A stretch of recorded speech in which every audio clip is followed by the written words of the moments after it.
From beautiful downtown Phoenix, it is the Neglected News Report. I'm Scott Mitchell, here with my brother Kevin. Why, hello there. And it has been a jam-packed news week, especially the last 2 days, hasn't it? And we're going to try to cover as many things as we can. I'm not sure how many we'll get to, but we will get to as many as we can. And what do you suppose we should start off with? Oh, I got it. What's everyone been talking about? The Malaysian plane being shot out of the sky by, I think it's pretty safe to say Russia had a hand in it. What do Almost you think? definitely. Vladimir Putin is a ex-KGB thug. What else would you expect from him? I mean, okay, what's the first thing he said the day after it happened? Both sides should come to the table and talk about peace, because if they don't, his complicity will be obvious, more obvious than it is now. And I think the world's outrage is evenly balanced between Putin and Obama. Putin because they think he's complicit, and Obama because he's so limp-wristed about the whole thing. Compare that to 31 years ago with Ronald Reagan, with the Canadian Airlines when the Russians shot that out of the sky. Hey, sensing a pattern here. Yeah, I was in the military when Reagan went after Gaddafi after the Berlin disco bombings in 1986, and he just went right after him. He blew up. I think Gaddafi's son was killed in one of the explosions, and he didn't mess around. And it was good being in the military with Ronald Reagan as your commander in chief. You felt like he had your back. I wouldn't feel the same way today if I been in the military. I worked with a guy, he used to be my boss, who was in the Navy under Reagan, Bush 1, Clinton, and Bush 2, and he said the best one by far was Reagan. There's no doubt about it. Oh, yeah. In his mind. But think of it. No, I don't know why I couldn't remember what the heck I was going to say. Now I got it. I don't know who it was this week. It was on Fox News. He was discussing the differences in response by both presidents, but he said that was a turning point for Reagan. He then realized how evil the Soviet Union was, and that was when he made the push to increase military spending, grow our military, and finally just get rid of them economically. I mean, because they couldn't keep up economically with our expansion of our military. 6 years later, Soviet Union was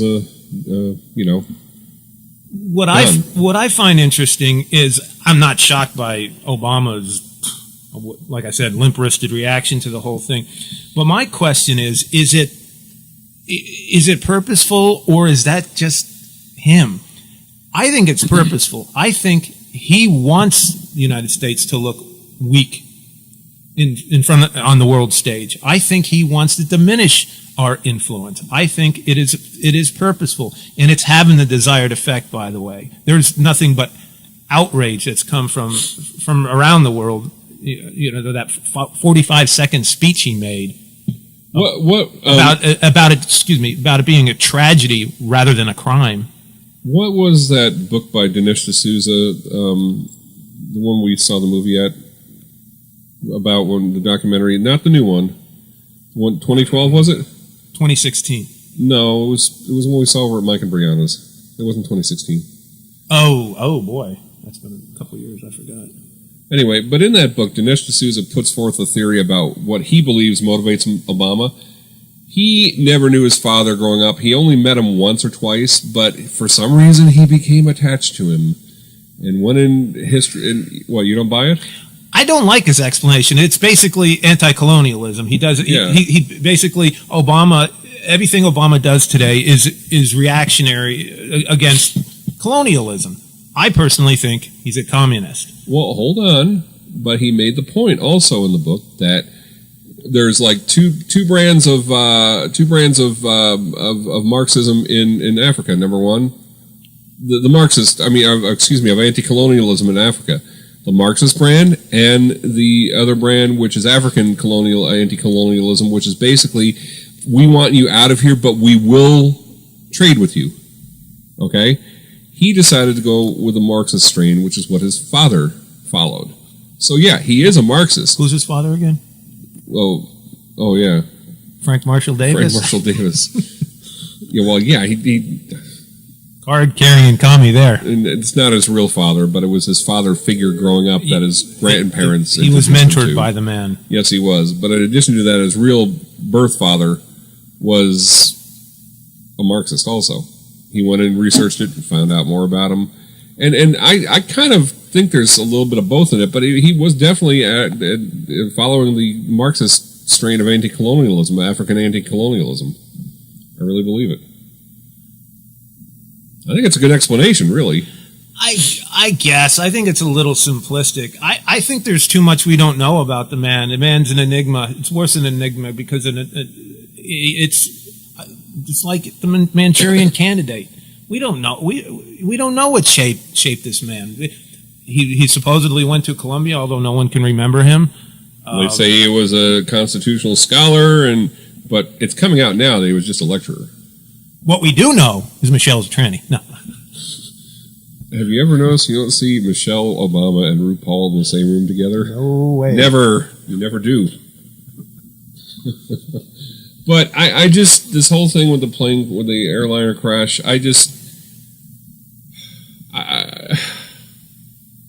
not a lot that's known, but it's just obvious that Russia had something to do with it. Maybe not, even if it's not directly, they had something indirectly to do with it. And there was an article today, I was on Drudge Report, I forget what publication it was, saying that because of this, there are tensions between Putin and Obama now, and that there wasn't before. Hold on, that Putin is going to seek closer ties with Iran.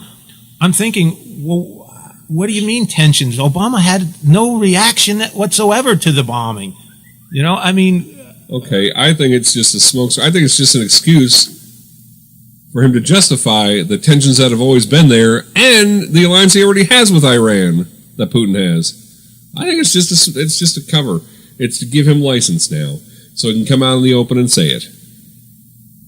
I think. Yeah.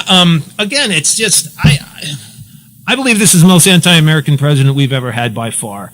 I think what Obama is doing, whether at the border, whether it's his lukewarm reaction to the crash of the jetliner. I think everything the man does is to diminish this country. I read another article the other day where his mother was totally enamored with the third world, and some even hypothesized that that's what Obama would like to see here is us to become a third world nation. And with what's going on, I have no doubt. And what's going on at the border, look at that. Will you look at that? If that is not, if that's not something out of an apocalyptic scene, what is?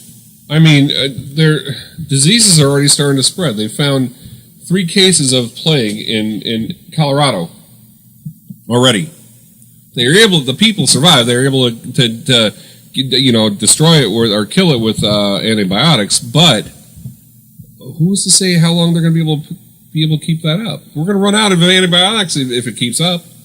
So my question is, what are you going to do? I'm asking this of the people listening. What are you going to do the day that they open up some sort of a shelter in your neighborhood? Are you going to take it, or are you going to protest and risk being called a racist? What are you going to do? I know you got to make a stand, people. You just really do, regardless of what harm it might cause you. Think of your kids. Think of your family. Okay, I'm no snob. However, I mean, who are these kids? What kind of families do they come from? What kind of morals have they been taught? How would you feel like your kid going to school, first of all, with the possibility of catching diseases? Would you want that? I don't know. I wouldn't. I don't have any kids, but I wouldn't want that to happen to any of my nieces and nephews and their kids. I mean, it's time to get serious, people. The whole period for making excuses for everything is over. You gotta choose sides. Stop sitting on the fence, because you know what? That fence post gets mighty uncomfortable sticking up your butt. after a while. Well, my surprise comes from those who who sit there and say, "Where did all these people come from? How did they get here?" You know what it is? I can just see this 3-year-old in Guatemala waking up one day and saying, "Mommy, Daddy, I'm going up north where there's more opportunity. Right. I'm going to the Estados Unidos. I'm going to become a U.S. citizen. I love Obama. Bye-bye, Mommy. Bye-bye, Daddy." And then I was at Walmart food shopping after work last night. I saw this family, wife or mother with 2 kids. Kid probably 12 or 13 wearing an Obama T-shirt with just his picture on there. Almost, it reminded me of the Che Guevara T-shirts that these kids wear. You know? And I almost said to the kid, "Why are you wearing the shirt?" I wanted to hear his reason. Well, he wouldn't know. I saw a picture on the internet the other day of a couple years ago when they were having immigration protests here in Phoenix, and this one sign basically called all the we Americans who are for legal immigration racists, and the other half of the sign was a picture of Che Guevara. Talk about a disconnect, huh? Okay, Che Guevara was a murderous henchman of Fidel Castro, and what the comparison between we white racists who want legal immigration and Che Guevara was, I have no idea, but it's imagery, and they've been sold this bill of goods by their college professors that Che Guevara was some sort of a hero. He was not. He was not only was he a murderer. He was Castro's personal doctor, but he was his chief executioner. He was responsible for executing teenage boys, children, and he met his demise as well as he should have in the jungles of Bolivia. Yeah, he was just a thug. He was a hired thug. That's all he was. But I find it odd, the heroes that we choose. Do you know? And another thing is Cesar Chavez. Do you know he was one of the worst people as far as treating the migrant workers well. He was the worst of the worst. Yet somehow he's held up as this hero. Have you read about Cesar Chavez? He was not at all as how he's been presented. He was out for himself. He engaged in lots of propaganda. He used the migrant worker to get things that he wanted personally. Well, that's how they on the left they always do. They always they have a cause. Well, it's okay. Jonah Goldberg's book, Liberal Fascism. Liberal Fascism. He says fascism does not necessarily have to be violent. In World War II, Mussolini just happened to use violence as his vehicle for propagating, spreading fascism. Fascism, the key to fascism is, and pretty much all leftist ideologies, is to always have a crisis, have a cause. Well, they have to, because that's the only way they can implement their ideology. I mean, do you think it's you think it's a coincidence that we go from one crisis to another in the last 6 years, 5 years, whatever? What is it? What do they call it? Thesis, crisis, antithesis. What is the I forget it. There's a term. What they use basically is they create a problem, come in with the solution. It's a Hegelian dialectic, which we spoke about last week. But going back to the Hispanic problem on our border. I hate to put it that way, but it is. How does La Raza? How do they get away with the La Raza means the race? That's like Ku Klux Klan and the Aryan race. How do they get away with that without being called to task by anybody? Is it because they're not white Europeans? What's good for the goose is good for the gander, right? No. I'll give you an example. I went to school with this black guy, Reggie, to community college 30 years ago. Good kid, good friend, really nice kid.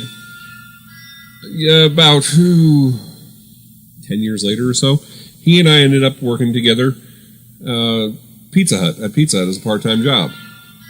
And one night I said to him, Reggie, why is it that a black comedian can make fun of white people, but a white comedian can't make fun of black people without being called racist? And or use the N-word. Or his answer was, well, 400 years of slavery. That's the attitude. He was joking partially, but still, I think that's part of it right there. It's called get even with the mism. Well, I believe it was Al Sharpton. Someone asked him, well, when does all this reverse discrimination, when does all this, all the crap we see right now, when does it all end? When is the debt paid? Yeah, when is the debt paid? Never, because most of the people that engage in it are race hustlers, pimps, just like Jesse Jackson, shakedown artists. This is why you don't see anyone doing the same thing for the Jews, who, in my opinion, are the most discriminated against race ever and people ever in the history of the world.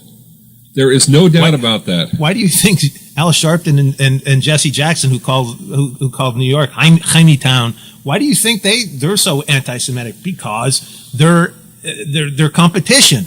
They have the Jews have thousands of years of persecution behind them. I'll never forget after that Jaimetown remark how he was hosting Saturday Night Live, Jesse Jackson, and they actually wrote a song called Jaimetown.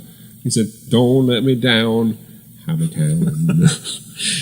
and how is it that Al Sharpton has 1 ounce of credibility anymore? I mean, look what he's got under his belt. Tawana Brawley. If you don't remember, Tawana Brawley was this young black girl who said she had been raped by 3 or 4 New York City police officers and had excrement rubbed all over her. Ended up being totally false, and Al Sharpton put her out in front of the media as this, victim of white bigotry and so forth. Then they had the burning. There was the Jewish dry cleaner was it in Brooklyn? He was a student. Wasn't the Bedford-Stuyvesant? No, that's another one. The murdered Hasidic Jew. No, I'm talking. Was it Korean? It's either Jewish or Korean. He basically came in, opened up a successful convenience store, and Al Sharpton went in there, started mixing the poo, stirring the pot, stirring the poo, so to speak, and lo and behold, the place got burnt down, and there were people killed in there because of Al Sharpton. Al Sharpton never ever apologizes for any of it. Not only that, he has his own show on the vaunted MSNBC. Well, not to mention also you had the Jewish exchange student. Yes, that was in Bedford-Stuyvesant. Stabbed to death, I believe. Yeah. Which brings us to the next topic. The war going on the Gaza Strip. Kevin posted on Facebook this week an article that I've read that is really awesome. It's from Charles Krauthammer from 2 days ago. It's called Moral Clarity in Gaza. And I think it will do us well to pick this apart, because he really lays down the case for what's really going on right now there. Basically, I'm going to read the first paragraph or two because it just sets it up. It says, Israel accepts an Egyptian proposed Gaza ceasefire. Hamas keeps firing. Hamas deliberately aims rockets at civilians. Israel painstakingly tries to avoid them, actually telephoning civilians in the area and dropping warning charges, so-called roof knocking. Here's the difference between us, explains the Israeli Prime Minister. We're using missiles defense to protect our citizens. They're using their citizens to protect their missiles. Rarely does international politics present a moment of clarity, of such moral clarity. Yet we routinely hear this Israel-Gaza fighting described as a morally equivalent cycle of violence. This is absurd. What possible interest can Israel have in cross-border fighting? Everyone knows Hamas set off this mini-war, and everyone knows the proudly self-declared raison d'etre or whatever of Hamas, the eradication of Israel and the Jews. He goes on to say that apologists for Hamas always attribute the bloodlust to Israeli occupation or blockade. Does anyone forget that 10 years ago, Israel pulled out of the Gaza Strip completely? No civilians, no military, nothing. They had 3,000 not hot houses, but greenhouses that they raised crops, fed their people with. And you know what Hamas did? No, it wasn't Hamas, but the Palestinians, quote unquote Palestinians, did. They voted Hamas in, and then they destroyed all 3,000 of them, only to build missiles. Instead, with all the money they got from the U.S., other nations, Western nations. And there was no blockade. Israel wanted this Palestinian state to succeed. They wanted to have peaceful neighbors. And I got a kick out of the media. They call it this endless cycle of violence. Of course it's an endless cycle of violence because Hamas and the Palestinians don't want any sort of,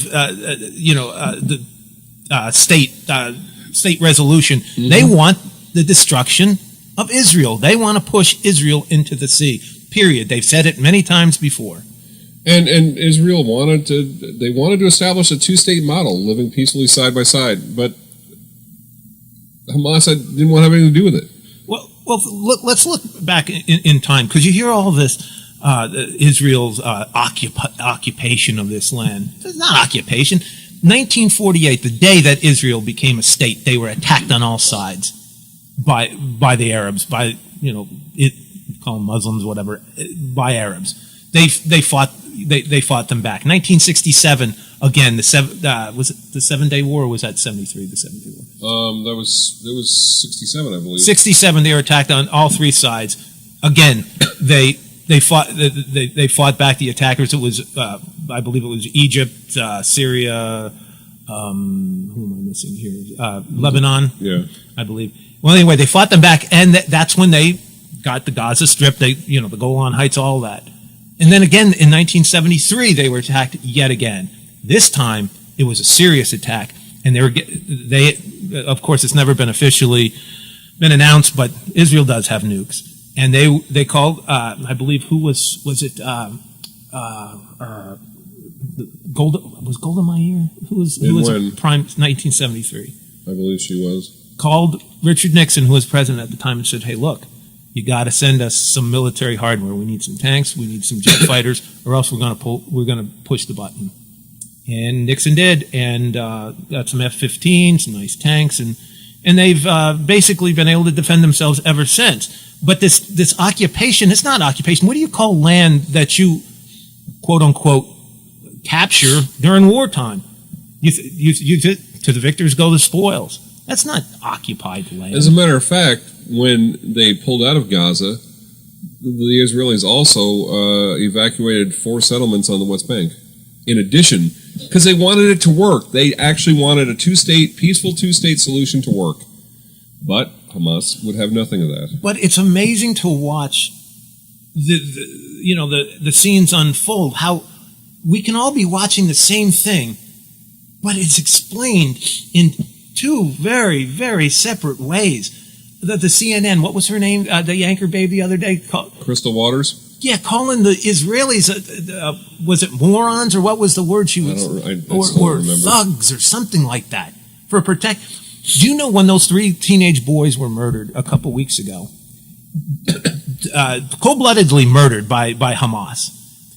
When the bodies were finally brought back in these ambulances, the Palestinians stoned the ambulances that were carrying the dead boys back to Israel. Stoned them. It broke windshields and so forth. Come on. But what do we hear? We don't hear about that so much. What do we hear is the alleged retribution slaying of a Palestinian kid.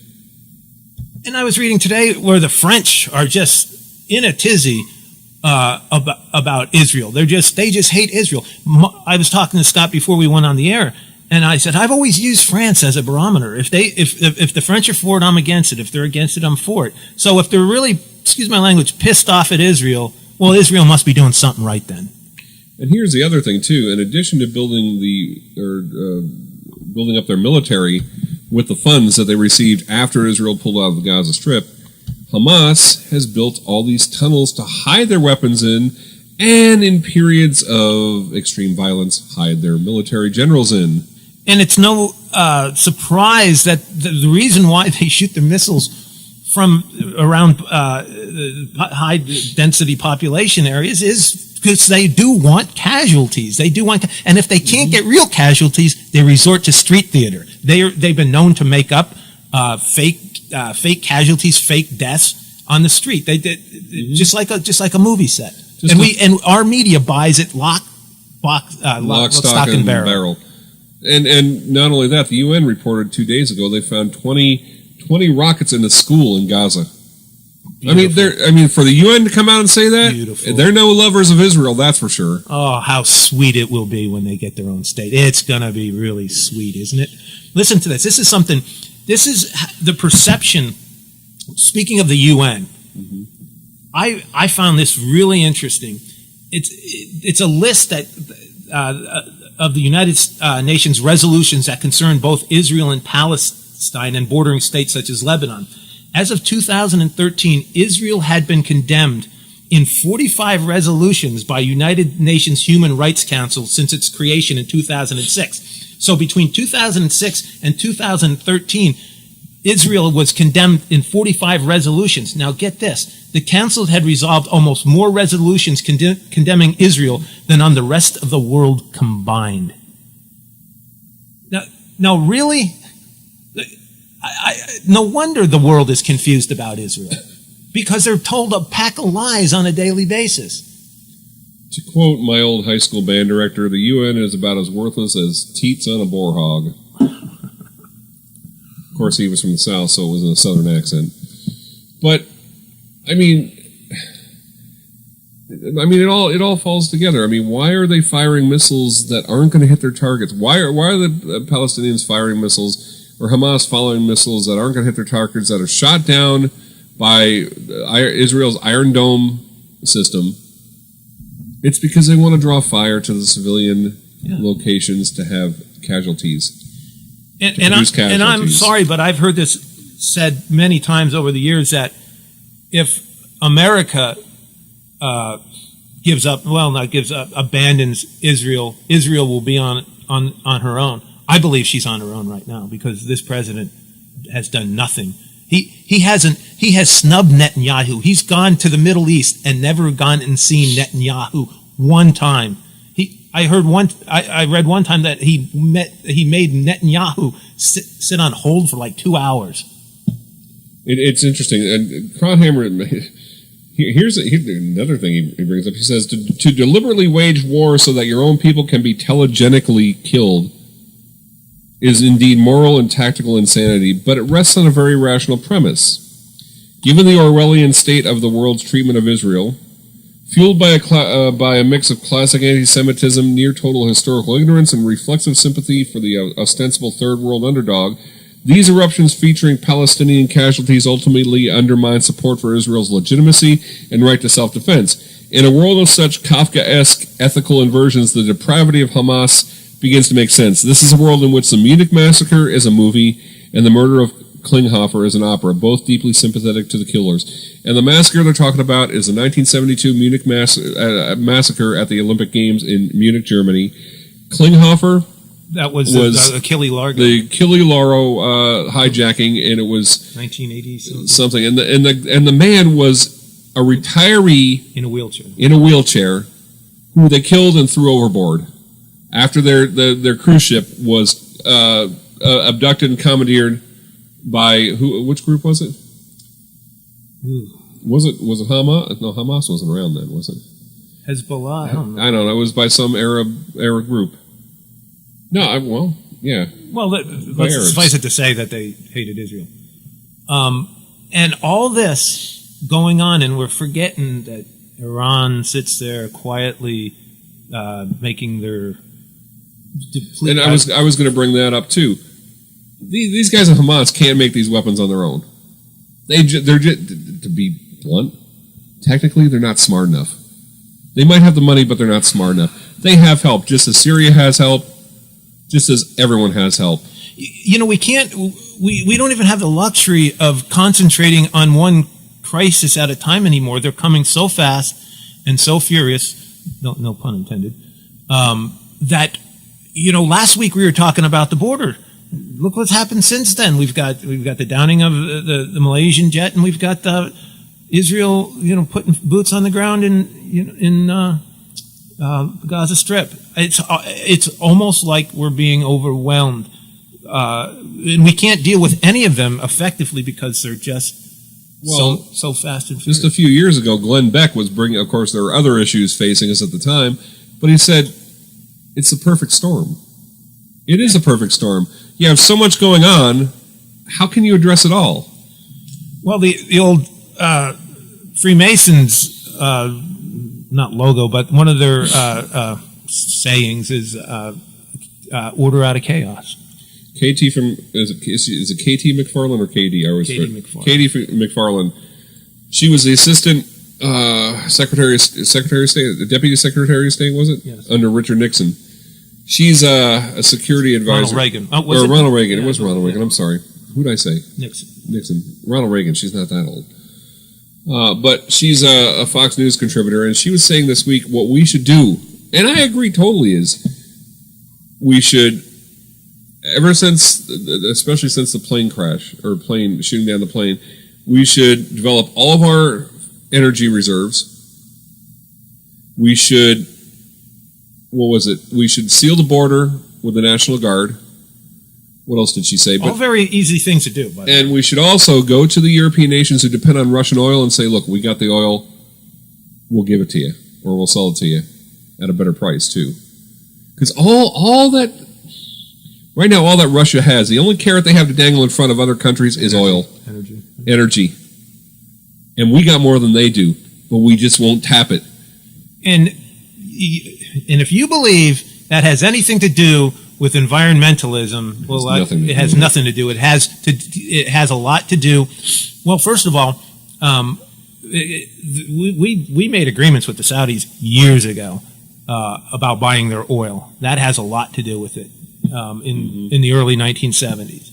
So we use environmentalism to cover up our lack of resolve. We're in bed with the Saudis, unfortunately. What is it Rush said years ago? He says militant environmentalism is the new socialism. Yeah, the Reds turn green. Yeah, I mean, so to speak. And it wasn't even as readily evident then as it is now. Doesn't anybody? Speaking of that, doesn't anybody find it bizarre? Everything's green now. The cabs are green. Extermination companies are green, and we're a green this, we're a green that. You know what irritates me? Around the Phoenix area, they've got the recycle bins. And they say, we recycle. Big deal. They used to have it around some of the schools, too. It's like those stupid little smart cars. Every time I drive by some little pointy-headed geek driving one of those, I think to myself, he's sitting there with his little skinny chest proudly punched out there saying, look at me. I'm saving the world. I'm saving the earth. I'm saving the globe. I drive a stupid little silly car. It kind of reminds me, I hold it up there in the same category as my child is an honor student at fill in the blank school. I hate those. Yeah, he does his best when he's, when he has a couple shots of Ritalin before he shows up. Yeah, but my kid's going to kick your honor student's butt. That's right. I mean, what? Yeah. Speaking of which, is that really something to brag about? Your kid's an honor student in this school system? Yeah, come on. When you've got Common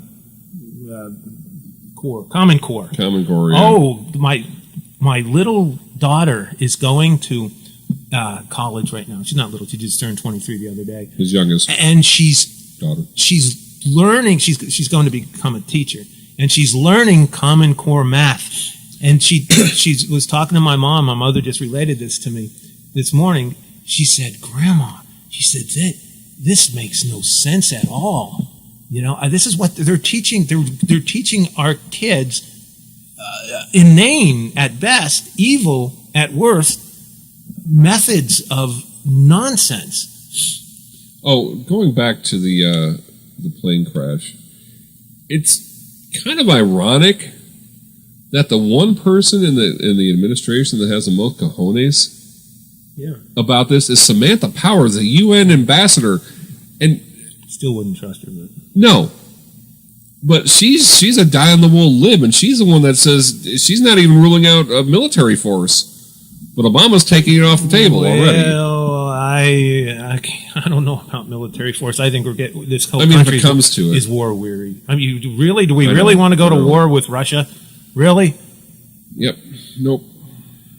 And what I saw this week, and Samantha Powers kind of jogged my memory on this, is you're starting to see members of the media, members from the left, starting to question this president. Everybody's looked at his reaction to the downing of this jetliner, and they were horrified. Well, they just that morning when they had the State Department daily briefing, and Jen Psaki got up there, the spokeswoman for the State Department.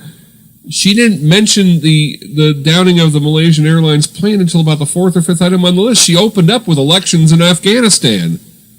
Yeah, I mean, if you watched it as it happened, Shepard Smith was outraged. Yeah, and he's not. By the way, Shepard Smith, even though he's on Fox, he's kind of a lefty. And just to dispel a rumor, they've done numerous surveys and studies, and the network, the cable network that has the most liberal representation and Democratic representation is Fox. Out of them all, more than MSNBC, which I find really hard to believe, more than any of them. And these have been done at liberal universities like UC Davis, for crying out loud. I used to live near UC Davis when I lived in Sacramento, and it was lived back in 78, 79. Trust me, it was. You've never lived until you walk through UC, not Santa Barbara, but UC. What am I? The real liberal one up there. Berkeley. No, not Berkeley. Stanford. It doesn't matter. Go ahead. But I mean, back in 1978, I went to a concert there. It was Santa Cruz. Sorry, it was Martin Mull. I went to see Martin Mull in concert. I went there with a friend of mine, and if you could see what was on campus poster-wise, they even had a free speech area back in 1978, 79. Oh, that jogged my memory. Dinesh D'Souza wrote a book. Oh gosh, back in the 90s. It was his first book he ever wrote. Do you remember what that was called? A liberal education. Oh no! It was a liberal education, but he wrote another one about Ronald Reagan. That's right. And there was a scene when Ronald Reagan was governor of California in the 1960s. He was much hated by all the hippies and so forth. And he had just made a speech at one of the University of California campuses. I don't recall which one it was. And he had gotten back into his limousine, and there was all these little hippies pounding on his window. And one put a sign up there, and it says, "We are your future." And President Reagan quickly wrote a rebuttal, and he plastered it up on the window, and it said, "I'll sell my bonds." Sounds like something Reagan would have written. Oh, that was hilarious. You know what, though? With this whole thing with what's happening in Israel right now, it's just remarkable their restraint up to now. They could blow away the Gaza Strip in no time if they wanted to. There's no winning when you're Israel. There is no winning, and I haven't even gotten into. I kind of hesitate getting into the prophetic implications of what's going on right now. But they're not going to have a choice one day. The world is already beginning to turn against them. Yeah, I'm sad to say our country is too. And our slide is not quite as quick as some. And that without getting into too much prophecy, you turn away from Israel. I've always found it ironic that when you read biblical prophecy, they always say stuff like, biblical prophecy, the bear represents Russia, the dragon represents China, blah, blah, blah. Well, Russia's supposed to be Gog, isn't it? Yeah, but they also say something about a bear or something. I don't know. Anyway, there's nothing that really represents the U.S. Have you found that? Well, it depends on who you talk to, because a lot of people think we're the Mystery Babylon. Could be. And we will be destroyed before all that happens. Which would be all that was needed to unleash the gates of hell. Because face it, folks, the U.S. is the only thing keeping hell on earth from being unleashed. I'm sorry, but it's true. Abraham Lincoln once said, America is the last great hope for man on earth. And it took me a lifetime to even understand that. But right now, there is a direct correlation between the diminishing of our influence, call it power, whatever, in the world, and the world's stability. And you can see it. It's directly proportional. The weaker we become, the more unstable the world becomes, and there's no doubt about that. It's not the instability of the world when making us weak; it's us getting weaker that's making the world unstable. That's exactly right. There is no counterbalance. It used to be people would be. Let's put it this way: Putin wouldn't be doing what he's doing if Ronald Reagan were president. That's for sure. And I'm telling you what, you can say it's our politicians, it's this, that, and the other. You know what it actually is? It's us. We're the ones that elect these people. We're the ones that have our hand out all the time. to them. Do you know what a good example of weakness? Remember the hostage crisis of 1979? To refresh those people, people who don't remember, but students stormed our embassy in Tehran and took the people, the workers, some of our citizens hostage, and held them for 444 days. Mm-hmm. And Jimmy Carter was president, and lo and behold, Ronald Reagan, the day before Ronald Reagan was sworn in, they let the hostages go. Because he didn't cut a deal with them. They called that the October surprise with George Herbert Walker Bush. No, it was because they knew that Reagan wasn't a limp-wristed, Jimmy Carter type. That he would make good on whatever he said he was going to at the time. And I believe in his campaign he even addressed that. But here's another thing that has to be brought up. Carter did attempt to stage a rescue earlier that year in April, but guess what? Our military was so depleted and so under-maintained that the helicopters they're going to use perished in the desert, along with how many men? They just weren't ready because we didn't keep everything in operable conditions because of him depleting the military. What's the crazy man in Iran? Ahmadinejad. He was actually one of those students. He was one of the ringleaders. And he's running the show right now. Ahmadinejad. You remember those days when you'd see all the bumper stickers with the Ayatollah's picture in a Target? Scott? Yeah. People don't realize how that rallied a lot of Americans. Not quite as much as 9/11, but nonetheless, a lot of Americans got real fired up about that. What are we doing? Oops. Okay, never mind. I goofed on something. Don't tell me you haven't been recording this. It's been recording. But on that, I forgot to start the stream. What's that mean? Can't do it now. Folks, if you've been... This hasn't been streaming, but I've been recording it. Oh. We've been recording it, just hasn't been streaming. I completely forgot to do that to start the stream going. So, I apologize, folks. My bad. Hey, that's what you get for live radio. It's not going to matter once we rebroadcast this. So, anyway. So where are we going from here? I'm not sure. We got any ideas? Because we pretty much have covered everything we were talking about, I think, before the show. I thought we'd be able to make more out of it than this. No, we can talk. There's still stuff to talk about. Just pull up the Drudge Report. I got the Drudge up. Oh, talk about the donkey. Oh. Now this is funny. This is funny. Okay, hold on. I'm going to read this. This is in the Telegraph, which is a British newspaper. Donkey suicide bomb stopped by Israeli troops in Gaza. Hamas militants sent a donkey laden with explosives on a suicide mission in one of the most unconventional tactics yet seen in the fighting in Gaza, the Israeli army has said. Troops said they were forced to open fire on the animal, blowing it up as it approached their position in the southern city of Rafah, near the Egyptian border. The Israeli army had received prior intelligence that militants were going to try to use animals to carry out attacks, according to a press release on the Israeli Defense Forces website.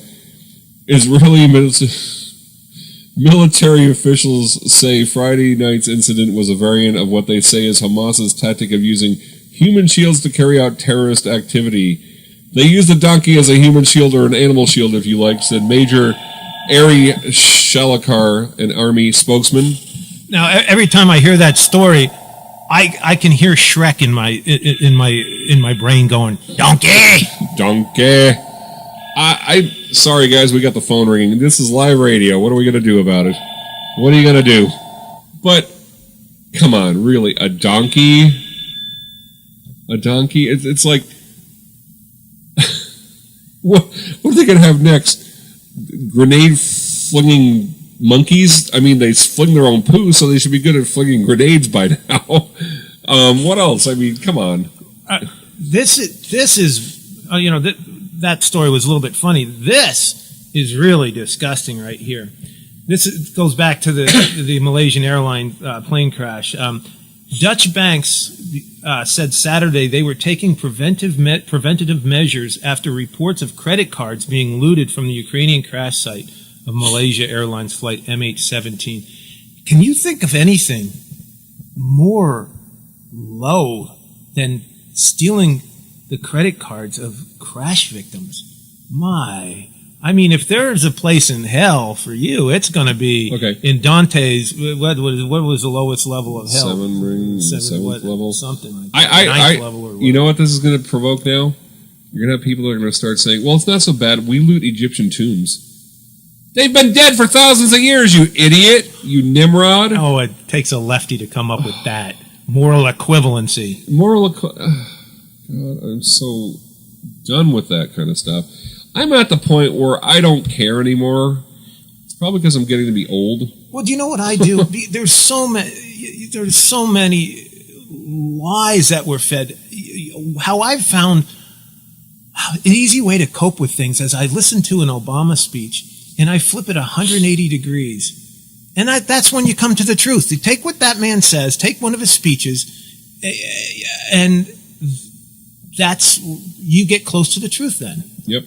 Or any of them. Or when he starts really stuttering. But especially him. When he starts going, he's lying. Or when he says, or let me make myself clear. What is the other thing? What does he say? Let me be clear.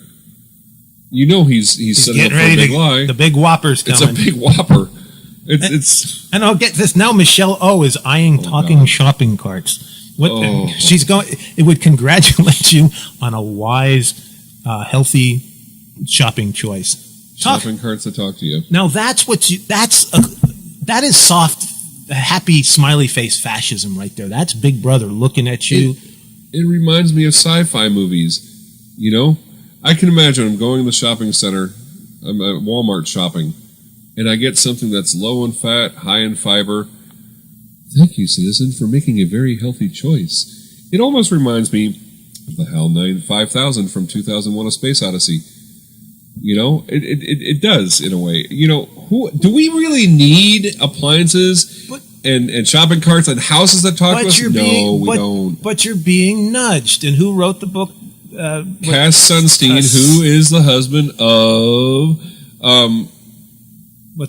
Samantha Powers, who is the UN ambassador, our UN ambassador. And what they are is they nudge you, they manipulate you, they call it brainwashing, call it what you will.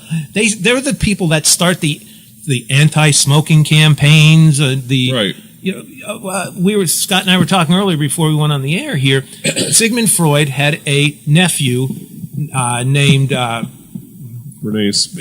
Bernays. Friends for Alfred? Thomas. It doesn't matter. Bernays. Yeah. Basically, what Bernays was is he basically learned the art of brainwashing. He learned how to manipulate the masses. He was the one who made it cool to have women start smoking. He started women didn't, for the most part, didn't smoke. And before him, eggs and bacon were not considered a breakfast staple. Yeah. He was the one that used the tactics he had learned to help the egg companies. And he learned a lot of them from his uncle Sigmund. And the Germans and Nazis employed a lot of that propaganda. Goebbels. Goebbels. Talk about evil. Goebbels thought he was a genius, said Bernays was a genius.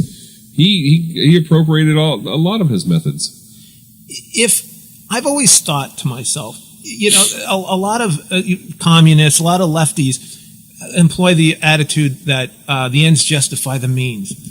I've often thought, if you have to lie about anything, is your cause even legitimate? I don't think so. I think the very fact that you have to lie tells you that it's illegitimate. It's totally illegitimate, and it's coming from the dark side, not from the light side. Mm-hmm. No doubt about it. Also heard something very interesting today. There's a show I listen to. It's called Breaking Through the Matrix. If you ever want to Google it and go onto YouTube, this guy who runs this show, and he's drawing a blank again, doesn't matter, but you can find it on YouTube. He basically said that if you can figure anything out, it's of man. So in other words, if something's understandable, like you can understand when you're being manipulated, you can understand when they're trying to sell you a product on TV or the radio. You get that. So that's of man. It's when you can't figure things out, when they're totally indecipherable, that they're not of man and they're usually of God. I found that really interesting, his explanation of, and that's all propaganda is. It's manipulation of man by other men. And I had a singles pastor that once said that manipulation is a form of witchcraft. Sure, there's a lot of forms of witchcraft. I mean, I keep telling my mother she's a witch because she follows astrology. I just tell her it's voodoo. Oh my! Same thing. We have my brother Scott and I have a cousin who's a not card carrying. She's what she would call a devout Catholic. However, she at the end of the day she goes home and reads her tarot cards. How do you explain that? I didn't know she read tarot cards. Janice? Oh, Janice. I thought you were talking about Lori. No. Oh, I didn't know that. Yes. Oh, wow. She's a huge. She wanted to read. I had no idea. When she was here a couple of years ago, she had her tarot cards with her and was reading, doing a reading for everybody. That was last summer. She was here last. Well, it was before her trip before that, but. Oh. Okay. But anyway, yeah, it's like you can't combine those two. It's like praying on a Ouija board. And who wants to know their future? Well, it's not only that, but if you believe like I believe, I think you're conjuring up things you probably ought not be. Well, not only that, but think about it this way: if you were allegedly told your future by a tarot card reader or a fortune teller or whatever, chances are pretty good it's going to be wrong for one thing. But what if you make your life decisions from that point forward based on what the fortune teller told you, and it turns out to be wrong, and your whole life falls apart because of it? Think about it. Really? Yeah. I mean, come on. This show I was just talking about earlier? The host was talking about Jean Dixon, who was the psychic to the presidents and so forth. Remember how Mom had tons of her books when we were kids, and Grandma? Yeah, and she had the crystal ball on the cover of her book, yeah. and so forth. But the guy stopped short of calling her a witch. I forgot the term he used. Diviner? Does that sound? Does that sounds about right? I forgot the term he used to describe her, but basically it's a cult. The cult is nothing more than the hidden. That's what a cult means. Mm-hmm. It doesn't necessarily mean demonic, although many times it is. It just means the hidden, the unseen. And Aleister Crowley was a. Oh, he was out there. He was open. He was very open about it. Extremely open about it. Most evil man alive. Probably.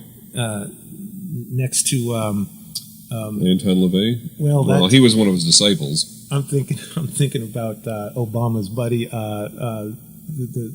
where he learned to be the street organizer. Come on. Oh, Saul Alinsky. Saul Alinsky, who dedicated his book to Lucifer, and literally wrote the preface to the book dedicated to Lucifer.